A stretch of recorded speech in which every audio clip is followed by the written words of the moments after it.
खड़े हैं। मेरे नबी ने चारों तरफ देखा, हुजूर ने नजर उठाई तो आपने दुआ नहीं की, इशारा किया। अल्लाह अकबर जैसे ही इशारा किया है, बादल दौड़ते हुए आए, पूरे मक्के पे घटाएं छा गई और ऐसी बारिश हुई कि गुब्बारे मक्का भीगते जाते थे और कहते जाते थे, मोहम्मद यतीम बन के नहीं आए बल्कि यतीमों का सहारा बन के आए। नारे तकबीर, नारे रिसालत। असल जो शाफी है वो अल्लाह है, बेशक। वाह, जिन लोगों को मरना हो मेरी पूरी तकरीर आराम से सुने। मेरी हर तकरीर हर उस इंसान के लिए है जिसे दुनिया से जाना है, और जो लोगों को नहीं जाना है उनके लिए मेरी क्या किसी की भी तकरीर असरअंदाज नहीं होगी। असल में जाना सबको है, मगर कुछ लोग ये समझ के बैठे हैं कि जैसे मुझे दुनिया में ही रहना है, तो उनके लिए कोई नसीहत और तकरीर असर नहीं कर सकती। हाँ, जो एक लम्हा के लिए भी सोचता है 24 घंटे में कि उसे मरना है, उसके लिए इंशाअल्लाह मेरी तकरीर बड़ी फायदेमंद होगी इंशाअल्लाह। ये पहले से मुझे उम्मीद है अपने रब की ज़ात से। ये कोई मैं आपसे क्लेम और दावा नहीं कर रहा। मेरा वादा है आपसे कि मैं ज़्यादा लंबी, जितना मुझे हुक्म हुआ है तेरी तकरीर करूँगा, 1 मिनट भी आगे नहीं करूँगा, क्योंकि पहले हम लोगों को वादा निभाना चाहिए। क्या बात, इस्लाम की पहली जंग है जंग बदर, ठीक है, इसकी तैयारियां हो रही हैं। ये बात शायद आपको किसी ने बताई हो कभी, जो मैं बता रहा हूँ। हजरत हुज़ैफा यमान ये निकल के जा रहे थे तो इन्हें अबू जहल ने रोक लिया। कहने लगे कहाँ जा रहे हो? उधर तो जंग की तैयारी चल रही है। ये इन्होंने कहा हमारे तो इल्म में नहीं है। तो अबू जहल ने कहा इस शर्त पे जाने दूंगा कि तुम जंग नहीं लड़ोगे। उधर सहाबाए किराम थे 313। ये 2 लोग वहां पहुंचे। हुजूर ने फरमाया कहां से आ रहे हो? कहा हुजूर अबू जहल ने रोक लिया था, उससे वादा करके आए कि हम जंग नहीं लड़ेंगे, मगर वो मुशरिक है। वादा हमने कर दिया, हम तोड़ते हैं वादा, हम जंग लड़ेंगे। हुजूर ने फरमाया नहीं, वो तो मुशरिक है मगर तुम वादा करने वाले तो मोमिन हो ना। बोलो जरा, बोलो यार, बोलो। वाह, मुशरिक सही, तुम वादा करने वाले तो मोमिन हो ना, लिहाजा तुम जंग नहीं लड़ोगे। तो तारीख गवाह है, जब सिर्फ 1000 के मुकाबले में 313 थे तो मेरे नबी ने यह कानून मुरत्तब कर दिया 2 सहाबा को बिठा के कि चाहे हालात कैसे भी हो अपने वादे पे खड़े हो। ए भाई क्या कर रहे हो आप? बैठे ना, बैठे आप, बैठे। ए बेटा बैठ जाओ, बेटे बैठ जाओ, बेटे बैठ जाओ, अच्छे लड़के हैं बेटे, बैठ जाओ। इनसे बात ना करो बच्चों से, ये जो भी है ना बैठे रहने दो, इनसे बात ना करो। ए भाई आप लोग क्यों उन्हें ना भगाओ? हुजूर की महफिल से किसी को नहीं। कोई बात नहीं, कोई बात नहीं। हाँ वो कोई बात नहीं, आप दुरूद शरीफ पढ़ लीजिए सल्लल्लाहु अलैहि वसल्लम। तो पहला दर्स मैं आपको दे रहा हूँ कि आप अपने वादे निभाने शुरू कीजिए। सुभान अल्लाह, है ना? ये पहला क्या सबक है? हाँ कोई बात नहीं, वो डिस्टर्ब हो जाता है, बात कर रहे हैं, वो हो जाएगी। सफील्ला भाई, तो पहला हमारा सबक क्या है? वादा निभाएं। ठीक है, मैं तकरीर तो मैंने शुरू करनी है ही, मगर मुझे एक भाई ने पर्ची दी है, मेरी आवाज़ ठीक नहीं थी, खराब थी, और बैठ के ये सोचा था कि मैंने नाज शरीफ नहीं पढ़नी है, 2-3 शेर पढ़ने की मेरी आदत है, हालांकि हर सुन्नी का पैदाइशी हक है नात पढ़ना। सुभान अल्लाह। तो भाईजान ने मुझसे, चूंकि मेरी आज की तकरीर का कुछ टाइटल भी इसी तरह का रहेगा, उसका मौजू भी ऐसी रहेगा, तो एक भाई ने हमारे मुझसे हुक्म किया है, उन्होंने कहा है कि हुजूर की वालदा की शान में जो शेर आप पढ़ते हैं उसमें से 2-3 शेर पढ़ दें। इजाजत है आपकी? सुभान अल्लाह। जरा दोनों हाथ उठा के बताएं कितने लोगों की इजाजत है। मैं देखें आपको धोखा नहीं दूंगा, हाथ नीचे करें आप। ये जो लोग धोखा देते हैं ना जलसे में, ये हिसाब देंगे क़यामत। अल्लाह, ये कहते हैं कितने लोग सुनना, फिर कहते हैं नहीं चाहते हैं, तो हाथ उठा देते हैं ना कुछ लोग धोखे में। अब उन्हें क्या पता तू कि मिंबर पे बैठ के तू चालाकी दिखाएगा, वो तो तुझसे ज्यादा चालाक है। एक बार कभी तू कहीं और मिलके चालाकी दिखा के दिखा। ये तो इस लिबास से घबरा जाते हैं ना कि यार लिबास ठीक ठाक है, ये धोखा तब जो है नहीं। सुलेमान अलैहिस्सलाम के सामने ना एक जो है वो हंसिनी ने जाकर के दावा किया। मालूम क्या दावा किया सफीला भाई? हंसिनी ने दावा किया, इधर देखें, हंसिनी ने दावा किया कि हुजूर शिकारी को बुलाइए। तो क्या हुआ? कहा मेरे हंस को मारा है उसने। तो वो तो उसका शिकार है। का शिकार तो है, मगर मैं उसने वो लिबास जरा थोड़ा सा नेको वाला पहना है, शरीफों वाला पहना है। अच्छा कहा, उसे बुलाया तो वो कहने लगी हंसनी इससे कह दीजिए हुजूर ये शिकार किया करे, मगर जब ये आया ना तो मैंने अपने हंस से कहा उड़ जा शिकारी आ रहा है। तो उसने इसके कपड़े देख के कहा ये शिकारी नहीं लगता, कोई शरीफ आदमी लगता है, मगर इसने आते ही तीर चलाया, मेरा हंस मर गया। हुजूर इससे कहें या तो ये अपना किरदार बदले या अपना लिबास बदले। है ना? इमाम गजाली लिखता है कि एक बुजुर्ग निकल के जा रहे थे, फाहिशा औरत ने उसको देखा तो कहने लगे फाहिशा औरत से तू कब बदलेगी, कब तौबा करेगी? तो फाहिशा बोली हो अल्लाह वाले नजर आने वाले सुन, मैं तो जैसी हूं वैसी दुनिया वाले मुझे जानते हैं, जो मेरा बातिन है वही मेरा जाहिर है, मैं तो बदलूंगी बदल जाऊंगी, ये बता तू अपने बातिन की तरह अपना जाहिर कब करेगा? अल्लाह, जैसा तुझे लोग कहते हैं तू वैसा कब बनेगा? तुझे लोग नेक कहते हैं, तू कब नेक बनेगा अंदर से? वो बुजुर्ग बेहोश होकर गिर गए। किसी ने पूछा हुजूर ये बेहोश क्यों हो गए? कहा एक औरत ने आज मुझे मेरे जमीर में झांकने के लिए मजबूर कर दिया। उसने मुझसे कहा चल मैं तो हुई फाहिशा, तो फाहिशा ही मशहूर हूं, मगर तू तो नेक मशहूर है, ये बता तू नेक कब बनेगा?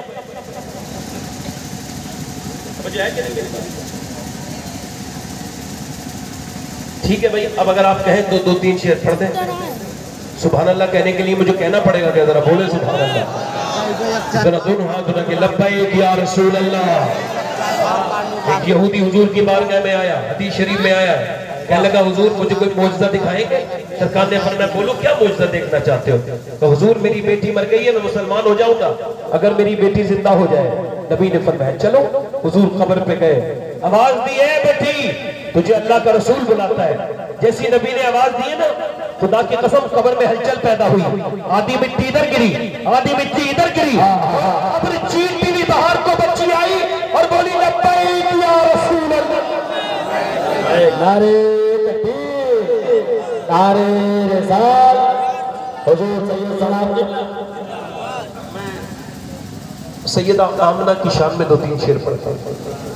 यार इब्राहिम और मूसा और ईसा इन लोगों की माओं के नाम कुछ लोगों को पता होंगे। दाऊद अलैहिस्सलाम की माँ का नाम, यूसुफ अलैहिस्सलाम की माँ का नाम नहीं पता नहीं, मगर जब भी कोई कहता है आमना का लाल, फौरन सबको पता है ना, बच्चे बच्चे को पता है ना आमना का लाल कौन है और आमना कौन है। क्यों? क्योंकि मेरे नबी दुआ करते थे अल्लाह जैसे तूने मेरे नाम को मशहूर किया है वैसे मेरी माँ आमना के नाम को भी मशहूर कर। वाह वाह, देखिए उठने बैठने का काम बंद कर दे, एक जगह बैठ जाए सुन ले, थोड़ी देर सुन ले, थोड़ी देर बैठ जाया करें, थोड़ी खराब लोगों की बात भी सुन लिया करें।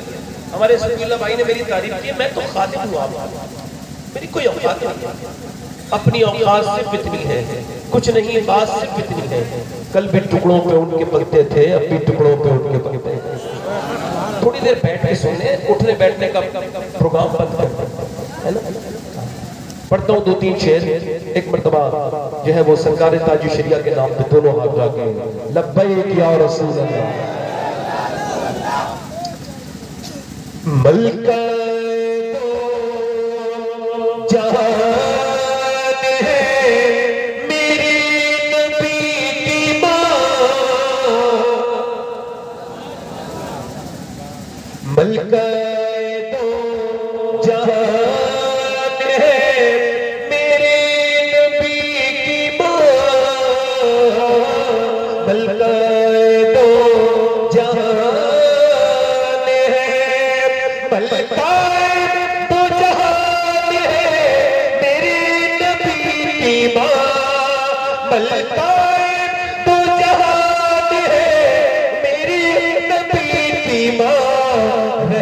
का साएबान है मेरी नबी की माँ,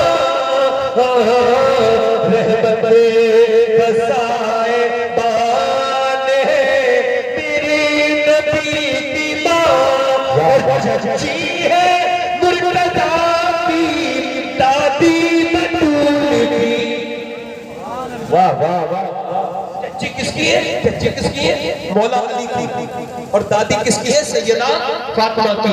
चची है मुर्तजा की दादी बतूल की, रखती ये खानदान है मेरी नबी की मां। सुभान अल्लाह सुभान अल्लाह। वाह। सब लोग अपनी अम्मी को क्या कहते हैं? सब लोग अपनी अम्मी को क्या कहते हैं? अम्मी जान। क्या कहते हैं? बोले तो सही तरह, अम्मी जान। और सबकी माँ सबकी क्या होती है? जान। माई जान होती है। ये लफ्ज जो दूसरी जगह इस्तेमाल होता है ना, वो आफते जान के मुतरादिफ है। असल जान मेरी माँ होती है। वाह वाह। सवाल करें, अल्लाह करे ये शेर समझ में आ जाए। कहते हैं अपनी माँ को सब बच्चे अम्मी जान,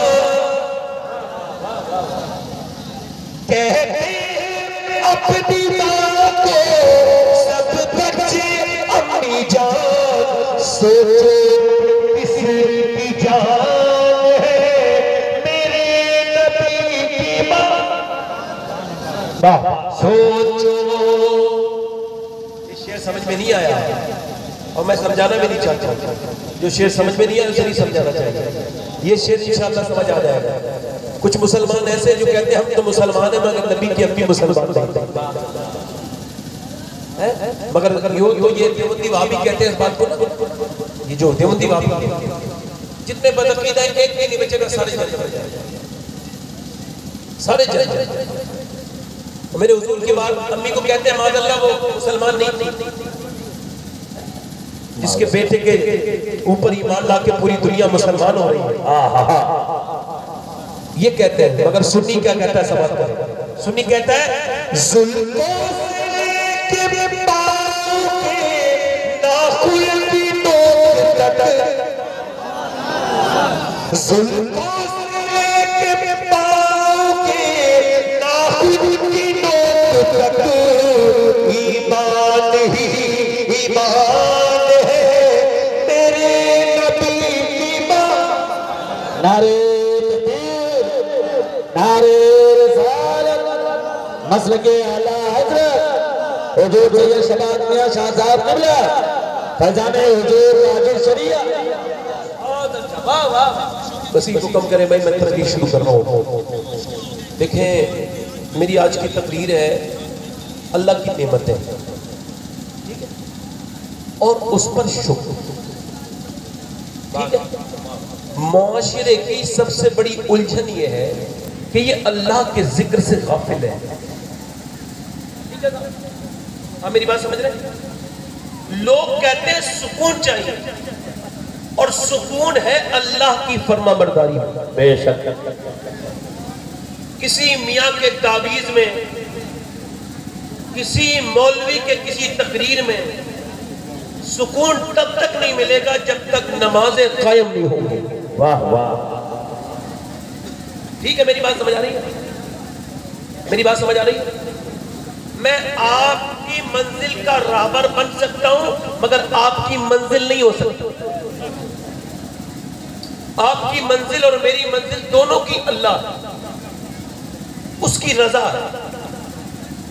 और इंसान पहले जमाने के बड़े शुक्रगुजार थे। न पंखे थे, न लाइट थी, न मियाँ उनके पास बेहतरीन कपड़े थे, न गाड़ियां थी। कभी अगर गोंडा या लखनऊ जाने का मौसला पड़ जाए तो मियाँ 2-2 दिन खराब हो जाते थे लोगों के। ए रुमाल वाले भाई, ए रुमाल वाले भाई, ए भैया क्या बात बेटे, मैं कोई बकरा हूं या क्या मतलब है? बकवास कर रहा हूं जो मुझे छोड़ के जा रहे हैं? मेरे भाई मैं पहले कह चुका हूं, बैठ के सुनो थोड़ी देर। अगर मरना है तो इस पे ध्यान दो जो मैं कह रहा हूं। सही बता रहा हूं, अब कोई नबी पैगंबर नहीं आएगा दुनिया में। अब हम ही लोगों से समझोगे जितना समझोगे। इसे इग्नोर ना किया करो महफिल को, या फरिश्ते भी होते हैं। और ऐसा नहीं हो सकता कि सारे लोग अपने अपने जगह से आ जाएं और जिसका जिक्र हो रहा है वो मदीने से ना। हुजूर की जलवागरी होती है। तो इसका अदब करना सीखें। ये नहीं कि जैसे आए थे तो कोई मसला नहीं, फिर बात सामने वाला कर रहा है और आप ध्यान ही नहीं दे रहे और ऐसे उठ के जा रहे हैं। मैं कोई अंधा थोड़ी हूँ कि ऐसे बोलता रहूंगा। अंधा भी होता तब भी एहसास कर लेता भाई कि आखिर बंदे को सोचना चाहिए कि मैं बात क्या कर रहा हूँ। मैं बात ये कर रहा हूँ कि आज के जमाने में जो ये जो बेचैनी है, ये जो बीमारियां हैं, ये जो अल्लाह से दूरी है, इसका एक सबब बहुत बड़ा ये है कि आज की मखलूक के पास अल्लाह की दी हुई नेमतें बहुत है और शुक्र बिल्कुल नहीं है। और पहले के लोगों के पास न गाड़ियां थी, न कपड़े थे, न बेहतरीन उनके पास जो है वो जूते थे, न उनके पास लाइट थी, न उनके पास पंखा था, न उनके पास एसिया थी। वो जिंदगी गर्मियों में गुजारने वाले, वो जो कब्रों में दफन है, वो मियाँ जब वो रोटी खाते थे और वो कभी कभी सूखी रोटी खाते थे। मेरे और आपके बुजुर्ग कितनी परेशानी का आलम था आज से 50 साल पहले का। 1930 के अंदर हिंदुस्तान में कहत पड़ा था तो तकरीबन 50,000 लोग भूख से मर गए थे। मगर आज हर घर में खाना मौजूद है। मगर पहले के लोग जब उनसे कोई कहता था क्या हाल है तो वो कहते थे अल्लाह का शुक्र है, नाशुक्री नहीं करते थे। आज दुनिया के खाने मौजूद है, जेब में पैसे मौजूद है, मियां घर में टीवी एसी मौजूद है, फ्रिज मौजूद है। पूछा जाए क्या हाल है, कहते बस कट रही है, काट रहा हूं। कभी कहता गर्मी बहुत हो रही है, कभी कह रहा सर्दी बहुत हो रही है। और ये दोनों जुमले अल्लाह के ऊपर, अल्लाह की मर्जी के खिलाफ है, उस पर शिकवा है। फुतूल गैब में गौसुल आज़म ने फरमाया गर्मी का शिकवा, सर्दी का शिकवा, ये दोनों अल्लाह के ऊपर शिकवे लगते हैं। अगर आप पूरी जिंदगी ये कहते रहेंगे गर्मी बहुत हो रही है, बहुत हो रही है, बहुत हो रही है, इसमें कुछ कमी होगी? बताइए आप, कुछ हरारत कम हो जाएगी? मगर अगर आप ये कहेंगे ऐ अल्लाह तेरा शुक्र है कि जो मैं कब्र के अंदर नहीं हूं, कब्र के ऊपर हूं। अगर मुझे इतनी गर्मी लग रही है तो कब्र वालों को कितनी लग रही होगी? वहां तो 6 दर्जे बढ़ जाता है टेम्परेचर नीचे जाके। इंसान ना शुक्र है, वो कहते हैं किस बात का शुक्र अदा करूं? मैं शुरू करूं किस बात का शुक्र अदा करूं? पहले तो शुक्र अदा करने की वजह ये हो सकती है, अगर आप सोचे तो आप देखें अल्लाह ने जरा गौर करें आप पर कितना फजल किया, कितना इनाम किया। पहला शुक्र इस बात पे अदा कीजिए कि अल्लाह ने आपको और मुझे इंसान बना के पैदा किया। अगर वो इंसान बना के पैदा ना करता तो हम क्या कर सकते थे? बताए अल्लाह ने हमें इंसान बनाया। हज़रत बायजीद बस्तामी गुजर के जा रहे हैं और गुजरते जा रहे हैं तो कुत्ता उनके देख के भौंकता है। एक दिन कुत्ते ने भौंका, दूसरे दिन कुत्ते ने भौंका, आप रोए, फिर तीसरे दिन भी भौंका। एक हफ्ते लगातार कुत्ता भौंकता था। हज़रत सैयदना बायजीद बस्तामी जो फरमाते हैं लोगों सुनो, बायजीद बस्तामी कहते हैं लोगों मेरा मर्तबा कोई क्या समझेगा? सुनो, जिसे मेरी माँ का नाम याद हो जाए कयामत के दिन मेरा अल्लाह उसे बख्श देगा। मैं उस बायजीद बस्तामी की बात कर रहा हूँ। हज़रत बायजीद बस्तामी रज़ी अल्लाह तआला अन्हु जब कुत्ता भौंकता है तो फिर रोते हैं। इनके बारे में ख्वाजा मोइनुद्दीन चिश्ती इरशाद फरमाते हैं लोगों जब हम लोग अल्लाह के खौफ से रोते हैं तो हमारी आंखों में आंसू आते हैं। मगर जब बायजीद रोते थे तो उनकी आंखों से आंसू नहीं आते थे, बल्कि उनकी आंखों से खौफ खुदा की वजह से खून निकलने लगता था, खून निकलने लगता था। बायजीद बस्तामी की आंखों से खून निकलने लगता था। अल्लाहू अकबर निकल के जा रहे हैं, अल्लाहू अकबर, कुत्ता भौंकता है। अब जब एक हफ्ते लगातार भौंकता रहा और आप रोते रहे तो मुरीदों ने पूछा ये कुत्ता क्या कहता है जो आप रोने लगते हैं? आपने फरमाया ये कुत्ता मुझे जब देखता है तो ये कहता है ए बायजीद ये बता तेरी ऐसी कौन सी नेकी थी जो अल्लाह ने तुझे इंसान बना दिया, और मेरा ऐसा कौन सा गुनाह था जो मैं कुत्ता बना के पैदा हुआ हूँ, कुत्ता बन के पैदा हुआ हूँ। अल्लाहू अकबर। हल अता अलल इंसानी हीनुम मिनद दहरि लम यकुन शैय्यन मज़कूरा। अल्लाह फरमाता है तुम पे ऐसा वक्त गुजरा है, लंबा जमाना गुजरा है कि तुम कोई काबिल जिक्र शैई न था इंसान। कोई अल्लाह ने अपने फजल से इंसान बनाया। इंसान बनाना पहला शुक्र करने की वजह है नहीं, इंसान बनाया और इंसान बनाने के बाद उसका कर्म रुका नहीं, इंसान बनाने के बाद फिर मुसलमान बना दिया। बोलो बोला सुभान अल्लाह। इंसान बनाने के बाद मुसलमान बना दिया और मुसलमान बनाने के बाद भी उसने मियां जरा छोड़ा नहीं। जरा गौर तो करें वो कितने लोग, कितने नबियों ने कहा था ऐ अल्लाह नबी न बना, मगर उसने अपने हबीब का हमें उम्मती बनाया। क्या बनाया? अपने हबीब का उम्मती बनाया। सरकारे दो आलम की उम्मत में पैदा किया। मेरी खुशकिस्मती, मैं तेरा उम्मती। फजले रब्बुल उला, और क्या चाहिए? मिल गए मुस्तफा, और क्या चाहिए? बल्कि धोली मेरी मेरे सरकार है। मुस्कुरा कर कहा और क्या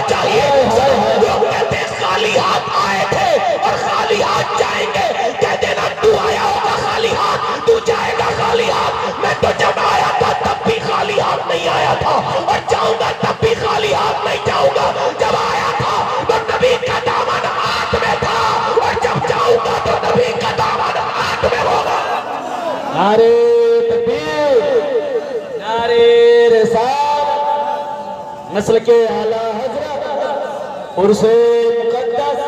मेरी खुशकिस्मती कितनी, मैं उस नबी का उम्मती बना दिया गया जो नबी अपनी उम्मत के लिए पूरी पूरी रात बैठ बैठ के दुआ करते हैं, जिनके आंसू इतने बहते हैं कि मेरे नबी पाक सल्लल्लाहु अलैहि वसल्लम के आंसू, मेरा इमाम कहता है, आंखें रो रो के सुजाने वाले, जाने वाले नहीं आने वाले।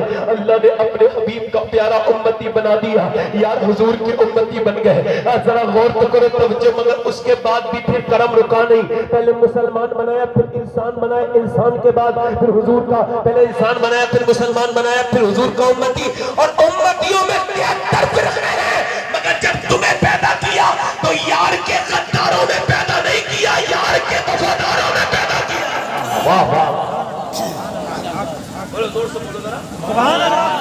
यार के, दिल लगा के बोलो, यार के वफादारों में पैदा किया, मगर बंदा शुक्र नहीं अदा करता।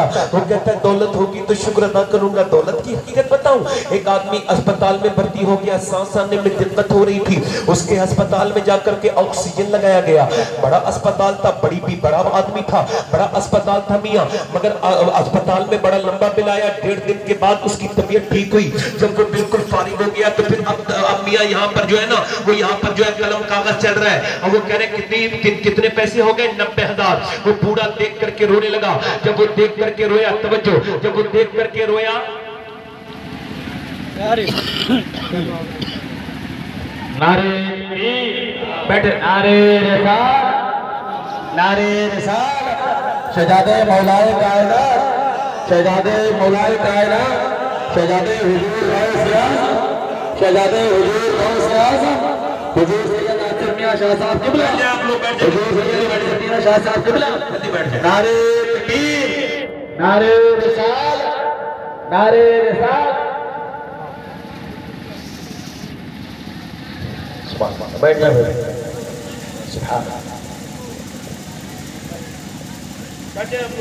भाई, आप लोग भी अब जो घूम रहे हैं,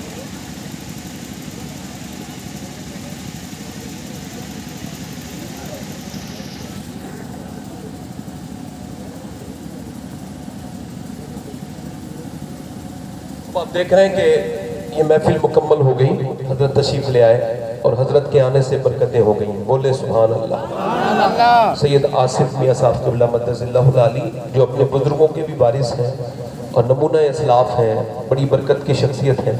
और वो जो लोग जो टहल रहे हैं, घूम रहे हैं, उधर जो खड़े हैं 10-15 लोग, ये अल्लाह इन्हें हिदायत दे, परवरदिगार आलम। हिदायत मतलब इस जलसे में आने की हिदायत, वैसे तो सारे अल्हम्दुलिल्लाह हिदायत याफ्ता है। इन्हें अल्लाह अक्ल अता फरमाए। ये जो अक्सर मुंतज़मीन होते हैं, यही इंतजाम को खराब कर देते हैं। मेरा अपना तो तजुर्बा यही है। हजरत तशरीफ रखते हैं, मैं बात कर रहा था कि बंदा कहता है पैसा होगा तो बड़ी बात है। तो एक आदमी अस्पताल में भर्ती है, 1.5 दिन हो गया है, तबीयत उसकी ठीक हो गई, बूढ़ा आदमी है, मैं यही तो बता रहा था आपको।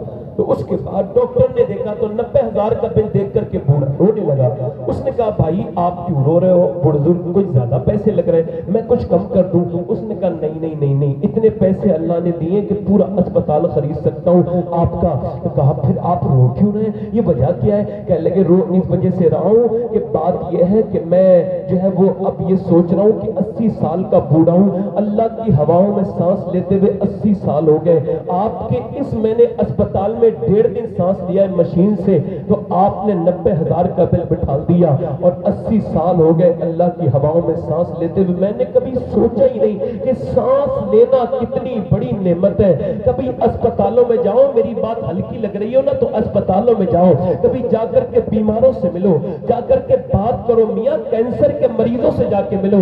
एक आदमी के पास में गया तो बीमारों को देख के जाना सुन्नत रसूल है। अब कौन गरीबों को देखने जाता है? मालदार कोई बीमार हो जाए तो लंबी लाइन लग जाती है, गरीब के तो जनाजे पे लोग नहीं जाते। मियाँ कौन उसका बदला देगा? बेचारा गरीब ही तो है, मगर जो मोमिन है वो जाते हैं, उन्हें पता है। मेरे नबी ने फरमाया कि जब मेरा एक उम्मती दूसरे को बीमारी की हालत में देखने जाता है, जब तक वापस नहीं आता 70,000 फरिश्ते उसके लिए दुआए मग़फ़िरत करते रहते हैं। 70,000 फरिश्ते। और फरमाते मेरे हुजूर जो अपने मोमिन भाई का अदा के लिए पड़ता है, अल्लाह उसके सारे पिछले गुनाहों को माफ करवा देता है। अल्लाह बदला देने वाला है। कभी बीमारों के पास जाया करो, कभी बीमारों को देखने जाया करो। साहिबों, बीमार के पास जाओगे तो पता लगेगा कि दिल कितना सख्त हो गया है तुम्हारा। कुछ लोग सांस नहीं ले पा रहे हैं। रोज कितने मैसेज आते हैं, दुआ कर दो मेरा बाप आईसीयू में है। कोई कहता है मेरे बाप के गुर्दे खराब हो गए हैं। कोई कहता है मेरे बाप को शुगर बहुत है। अगर आप बगैर दवाइयों के जी रहे हो तो आपको कहना नहीं चाहिए अल्लाह तेरा शुक्र है। मैं उस नौजवान को बीमारी की हालत में देखने गया। अब मियां कैंसर था उसे, उसके बच्चे आए, उसने अपने बच्चों के सर पे हाथ रखा, रोने लगा। मैंने कहा भाई क्यों रो रहे हो? क्या लगे सैयद साहब 1 महीने के बाद मर जाऊंगा, डॉक्टर कहता है तुझे कैंसर है, 1 महीने तक जिंदा रहेगा। मैंने कहा रोते क्यों? क्या लगे मैं वो बदनसीब बाप हूं जो जीते जी अपने बच्चों को यतीम देख रहा हूं। मेरे बाद मेरे बच्चों का क्या होगा?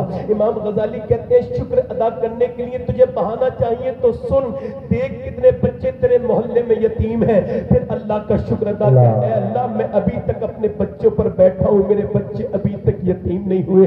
अगर मैं मर जाता तो मेरे बच्चे कहां कहां भीख मांग रहे होते, किस किस के पास जाते, कौन उनके सर पे हाथ रखता। आज कौन किससे प्यार करता है? तो अगर तू अपने बच्चों पे बना हुआ है तो सजदे, सर को सजदे में रख के कह ऐ अल्लाह तेरा शुक्र है, मेरे मालिक तेरी मेहरबानी है, मेरे मालिक तेरा शुक्र है, तेरा करम है, तेरी मेहरबानी है। इमाम हजरत सैयदना शेख सादी कहते हैं मैं गुजर के जा रहा था, चलते चलते चलते चलते पैरों के जूते टूट गए। कहते पैरों के जूते टूटे तो गर्म जमीन पे छाले पड़ गए, आपने फूट गए, आपने में सुकून निकलने लगा। मैंने कहा ऐ अल्लाह अब चला नहीं जाता, इतना तो अता कर दे कि जूते खरीद लूं। कहते अगले मोड़ पे मुड़ा हूं तो देखा एक अल्लाह का बंदा है, उसके दोनों पांव नहीं थे। मैं सजदे में गिर के फपक के रोया, ऐ मेरे मालिक तेरा शुक्र है, मेरे परवरदिगार मेरे पास कम से कम पांव तो है, उसके पास तो पांव ही नहीं है। किसी के टूटे हुए घर को देख के अपने घर पे अल्लाह का शुक्र अदा करो। मेरे हुजूर फरमाते जो अपने नीचे के लोगों को देखेगा अल्लाह उसे बुलंद करेगा, वो आफियत में है, और जो ऊपर देखेगा वो बर्बाद हो जाएगा।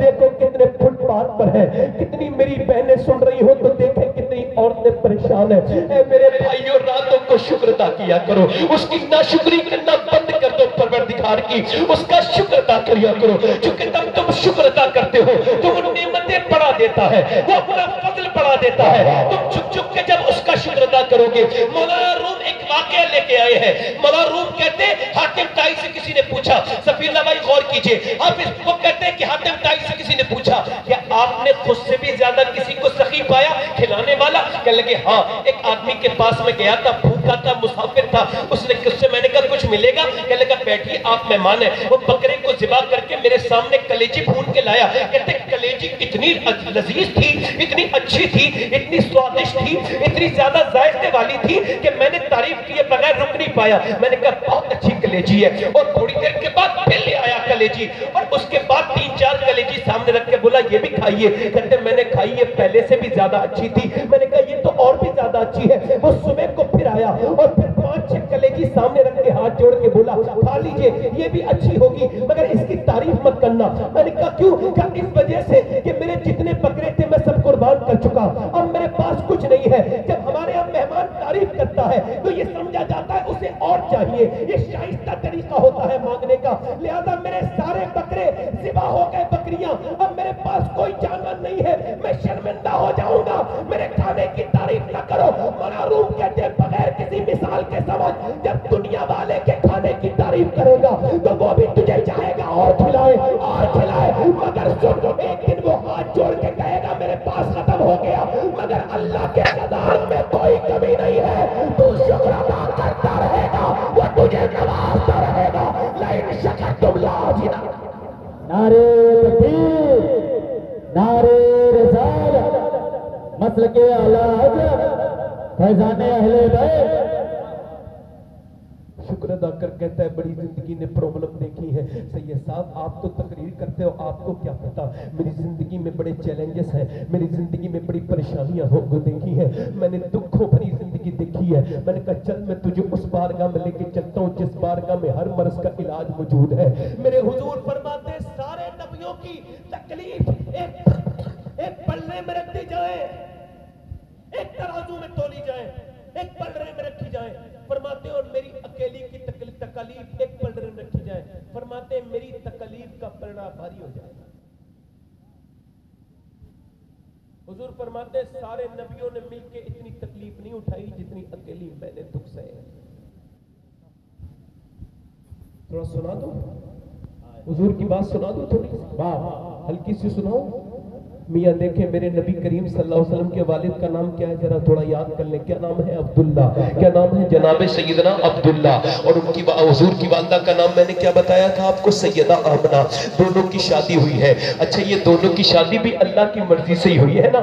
आमना मदीने की रहने वाली है, मक्के के अब्दुल्ला रहने वाले हैं, और इनका जो बच्चा आने वाला है वो मक्के की भी जान बनेगा और मदीने की भी जान बनेगा। वाह वाह तो सही तरह सुभान अल्लाह। माँ कहाँ की है? मदीने की। बाप कहाँ के हैं? मक्के के। दोनों की शादी हो जाती है। शादी के कुछ दिनों के बाद जनाब अब्दुल्ला कहते हैं मैं मुल्क शाम के सफर का इरादा रखता हूँ, आमना मुझे जो है वो इजाजत दो। तो सैयदा आमना की आंखों में आंसू आए। नई नबीली दुल्हन थी मगर शोहर ने इसरार किया तो जाने दिया। उसके बाद फिर अब्दुल मुत्तलिब के पास पहुंचे। हुजूर के वालिद कहने लगे अब्बा जान मैं मुल्क शाम के सफर का इरादा रखता हूँ, दोस्तों से मैंने वादा कर लिया है, मैं अब अपने लिए कमाने के लिए सफर पे जा रहा हूँ। जनाब अब्दुल मुत्तलिब ने बच्चे को चूमा, कहा मेरे बेटे दिल तो नहीं करता एक लम्हे के लिए भी तुझे नजर से ओझल करने का, मगर मेरे लाल अब जब तूने इरादा कर लिया तो इजाजत देता हूँ। जब जाते थे मक्के की सरहद को छोड़ के तो सैयदा आमना दूर तक देखती रही और देखते देखते टप टप टप टप आंखों से आंसू गिरे। रुखसत के वाक़यात का सिर्फ इतना होश था, देखा हमने उनको जहां तक नजर गई। अल्लाह अकबर। हुजूर चलते गए, हुजूर के वालिद चलते गए, मक्के से पहुंचे शाम से मदीने आए और मदीने में आकर के तबीयत बिगड़ गई। तबीयत बिगड़ी तो काफिले वाले बोले इन्हें छोड़ के चलो। मियां उन्होंने कहा अगर इन्हें छोड़ के जाओगे तो मक्के जाके इसके बाप को क्या जवाब दोगे? ये अब्दुल मुत्तलिब जनाबे अब्दुल मुत्तलिब को ये सरदारे मक्का का बेटा है। तो फिर सब रुक गए, मगर 6 दिन के बाद तकरीबन मेरे नबी के वालिद का विसाल हो जाता है, हुजूर के वालिद का इंतकाल हो जाता है। अब अल्लाह अकबर जनाबे अब्दुल्ला का विसाल हुआ। सारे लोगों ने बड़ी तकलीफ हुई, कब्र में दफन करके उनकी कब्र बना के वापस मक्के आए। अब्दुल मुत्तलिब अपने बेटे का इंतजार कर रहे थे। कहां पर? ये मुल्क ये सरहद पर मक्के की। कहां गया मेरा बेटा? मेरा बेटा नहीं आया। सारे लोगों को चेक कर रहे हैं, सारे ऊंटों पर देख रहे हैं मगर किसी ऊंटनी और ऊंट पर नहीं है। किसी से पूछा मेरा बेटा कहां है? एक आदमी उठा, उठने के बाद कांधे पे हाथ रख के बोला अब्दुल मुत्तलिब सब्र करो, अब आपका बेटा कभी नहीं आएगा। क्या कहते हो तुम? कहा बात सही है, आपका जवान बेटा मदीने में इंतकाल कर चुका है। इतना सुना था कि जनाबे अब्दुल मुत्तलिब मियां रोने बैठ गए। किसी ने सरदार मक्का को कभी ऐसे रोते नहीं देखा था। आज सरदार मक्का नीचे को बुढ़ापे में रोते हैं। जिसने अपने बूढ़े बाप ने जिस बूढ़े बाप ने अपने जवान बेटे की मौत की खबर सुनी हो, उसे इस दर्द का पता होगा। बिल्कुल मचल गए अब्दुल मुत्तलिब। अपनी फिर छड़ी उठा के टेकते हुए जनाबे सैयदा आमना के घर पहुंचे। बोले बेटी क्या तूने खाना तैयार किया है? कहा क्या तुझे अपने शौहर के आने का इंतजार है? कहा क्या वो आ गए? कहा नहीं बेटी अब वो कभी नहीं आएगा। कहा क्या हुआ? आप ये क्या कह रहे हैं? कहा आमना तेरे शौहर का इंतकाल हो चुका है। बिजली सी गिर गई, नई नवेली दुल्हन की सैयदा आमना बिजली सी गिर गई, रोने लगी, बैठ गई जमीन पे। अब्दुल मुत्तलिब ने सर पे हाथ रख के कहा मेरी बेटी क्यों रोती है? मेरी बेटी छुपाने लगे, कहने लगी, फरमाने लगी ऐ अब्दुल मुत्तलिब आपका बेटा जरूर गया है मगर उसकी निशानी मेरे पेट के अंदर मौजूद है। अल्लाह अकबर। सैयद मेरे आका दुनिया में तशरीफ नहीं लाए कि वालिद का साया सर से उठ गया। अल्लाह अकबर। उसके बाद जरा गौर करें, मेरे नबी पाक की वालदा फरमाती है कि मुझे हुजूर की पैदाइश का वक्त करीब आया तो फिर वो आ गई उम्मे जमील अब्दुल रहमान इब्ने औफ की वालदा। वो लेडी डॉक्टर थी, वो कहती मेरा काम था बच्चों की पैदाइश के वक्त खड़े होना। तो जब बच्चा पैदा होता था मैं दाई थी, लेडी डॉक्टर थी। कहती जब बच्चा पैदा होता था पहले बच्चा गंदगी आती थी, फिर बच्चा आता था, फिर उसकी नाक काटी जाती थी, फिर उसको नहलाया जाता था, फिर बच्चे को नहलाया जाता था, उसकी नाक काटी जाती थी, नहलाया जाता था। मगर ये पहला मैंने बच्चा देखा आमना का लाल कि जब ये पैदा हुआ तो कोई गंदगी नहीं आई बल्कि नूर निकलने लगा। जैसे ये बच्चा पैदा हुआ है पूरे कमरे में रोशनी ही रोशनी और नूर ही नूर और इत्र की कस्तूरी की खुशबू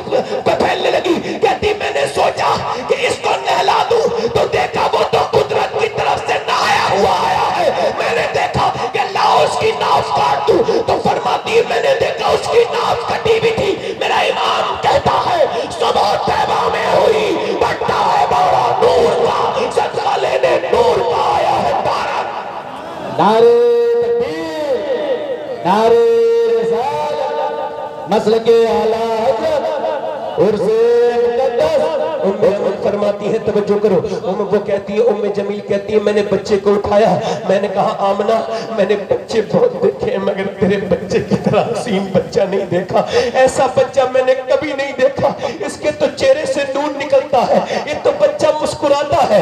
मेरे नबी मुस्कुराते में तशरीफ लाए, मेरे नबी पाक की वालदा की गोद में दिया तो वालदा फिर मियां हसरत के साथ रोई। जब हसरत से रोई तो जनाब सैयदा उम्मे जमील ने कहा आप क्यों रो रही है, बच्चा तो आपका इतना हसीन है, इतना अजीम है। कहने लगी मैं रो रही हूँ इस वजह से कि काश इसका बाप अब्दुल्ला होता तो अपने लाल को देख लेता। अल्लाह अकबर, हाय मेरे हुजूर का बचपन, हाय मेरे नबी का बचपन। अल्लाह अकबर, उठाया सैयदा आमना ने कोई दाई उठा के लेके नहीं जाती है, सारी दाइयां मक्के में आ गई। अल्लाह अकबर, सब दाइयां कहती है बच्चे को नहीं लेके जाएंगे, ये बच्चा यतीम है। सैयदा आमना ने सुना तो रोने लगी, ए मेरे लाल सब औरतें तुझे यतीम कहती है मगर तू देखना तेरा मर्तबा बहुत बड़ा होगा, कोई औरत तुझे नहीं उठाती है। फिर हुजूर की उम्र बढ़ी, मैं स्किप करके बयान कर रहा हूँ, छोड़ के 6 सालों की हो गए हुजूर। अब जनाब अब्दुल मुत्तलिब से कहा सैयदा आमना ने मुझे इजाजत दे, मैं मदीने जाना चाहती हूँ अपने शौहर की कब्र पर। तो जनाब अब्दुल मुत्तलिब ने पहले तो मना किया मगर जब बहू ने इसरार किया तो इजाजत दे दी। पहला सफर 6 साल की उम्र में हुजूर ने किया, मक्के से लेकर मदीने तक का सख्त सफर 6 साल की उम्र में। मदीने जाके वालदा की तबीयत बिगड़ी, अपने शौहर की कब्र पे गई, अब्दुल्ला की कब्र को देख करके अपने बच्चे को करीब किया और फिर हुजूर के सर पे हाथ रख के कहने लगी अब्दुल्ला, मक्के वाले कहते हैं कि मक्के में बच्चे बहुत हैं मगर तेरे बच्चे की तरह किसी का बच्चा नहीं है, काश के आप दे पाते। ये हसरतों भली कहानी मैं आपको सुना रहा हूँ, मेरे पैगंबर की ये अजीम बात मैं आपको सुना रहा हूँ। हुजूर की वालदा को हुजूर को गोद में लिया और फिर जिया मियां वहां पे यहूदी तरह तरह से बातें करने लगे। वापस पलटी, जब वापस पलटी तो वो मकाम आ गया अब्बा का। मैंने इस बार जब गया था तो मैं अब्बा के मकाम पर पहुंचा था। मैं आपको अपनी आंखों देखी बात भी बयान करूंगा और ये बात भी बयान करूंगा। हुजूर की वालदा वहां पर तबीयत बिगड़ गई, उम्मे अमन कहती नीचे को उतर गई वो उठनी से और ऐसे लेट गई, सख्त पहाड़ पर तपती हुई जमीन पे लेटी। मैंने कहा मैं आपके लिए चादर बिछाती हूँ, कहा मेरे पास वक्त नहीं है, मेरे बेटे को लाओ। कहती हुजूर का हाथ पकड़ लिया और हाथ पकड़ने के बाद कहा मेरे लाल जो आया है उसे दुनिया से जाना है, मेरे लाल मैं तुझे अल्लाह के हवाले करके जा रही हूँ, तो इब्राहिम का दीन आगे बढ़ाएगा, मेरे लाल मैं तुझे अल्लाह के हवाले करके जा रही हूँ। ए मेरे बेटे मगर सुन, दुनिया में सारी माओ का नाम मिटेगा मगर मैं तेरी माँ का नाम नहीं मिटेगा, क्योंकि मैंने तेरे जैसे बेटे को जो जन्म दिया है। उसके बाद हुजूर को प्यार करने लगी। माँ ने आखिरी नजर डाल के जब हुजूर से नजर उठाई और फिर नजर झुकी तो फिर झुकी रह गई। हुजूर के वालदा का विसाल हुआ तो हुजूर ने हाथ पकड़ के कहा माँ माँ माँ, जोर पे आपने अपनी माँ के अपने गाल पर हाथ छुआ और माँ कहा। जब माँ नहीं बोली तो मेरे नबी उम्मे अमन कहती हुजूर जब रोए तो ऐसा लगता था अब्बा के टीले भी रोने लगे हैं, सारी रेत भी रोने लगी है। कहती मुझसे मासूम मोहम्मद का रोना देखा नहीं जाता था। हजरत उमर फारूक आजम फरमाते हैं कि बच्चे पर कहते हैं कि अल्लाह के रसूल सल्लल्लाहु अलैहि वसल्लम तकरीबन 61 साल की उम्र में हज करने आए। मदीने से कहां से? मदीने से मक्के। तो रास्ते में एक जगह बैठ गए, दोनों पांव ऊपर को किए, दोनों पांव सर उसके अंदर किया और टीले पे जाके बैठ गए। हजरत उमर कहते हैं मैंने देखा सारे सहाबा रोने लगे। मैं आगे बढ़ के बोला मेरे आका, मेरे माँ बाप कुर्बान हो जाए, क्यों रो रहे हैं? सारे लोग रो रहे हैं, क्या बात है? मेरे आका ने फरमाया उमर तूने देखा नहीं, मेरी माँ आमना की कब्र आ गई है। मैं 6 साल का था जब मेरी माँ का यहाँ विसाल हुआ था।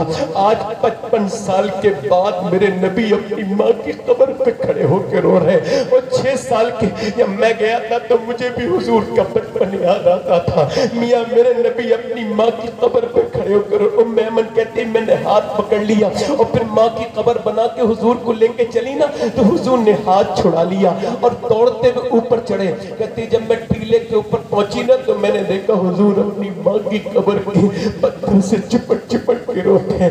माँ माँ कहते हैं ये कौन अजीम पैगंबर, ये कौन मेरा नबी है, ये कौन मेरा रसूल है जब लेके चली।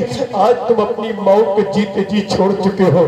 एक मेरे पैगंबर है जिसने मेरे नबी ने 55 साल की बात अल्लाह अकबर अपनी माँ की कब्र पे ऐसे हाजिरी की है। फिर वहां से चले, उम्मे अमन कहती मैं जब मक्के पहुंची, अब्दुल मुत्तलिब ने कहा मेरी बहू कहाँ है? मैंने कहा आपकी बहू का तो इंतकाल हो गया। अब्दुल मुत्तलिब ने हुजूर को गोद में लेके कहा मेरे बेटे, मेरे लाल बिल्कुल कम न करना, मैं हूँ। फिर मक्के पे कहते थे उम्मे अमन मेरे पोते का ख्याल रखना, इसके माँ बाप दोनों नहीं है, यतीम की जिंदगी मेरे हुजूर की। अल्लाह के रसूल को साथ लेके जाते हैं, दादा साथ बिठाते हैं, साथ मार्केट लेके जाते हैं, साथ खिलाते हैं। और एक दिन ऐसा भी आया कि 2 साल तक दादा रहे। दादा का जनाजा जब निकला तो लोगों ने देखा कि एक 8 साल का बच्चा काबे से छुपट छुपट के रोता है और कहता है दादा दादा ये कोई और नहीं था, ये मेरे हुजूर थे, मेरे आका करीम।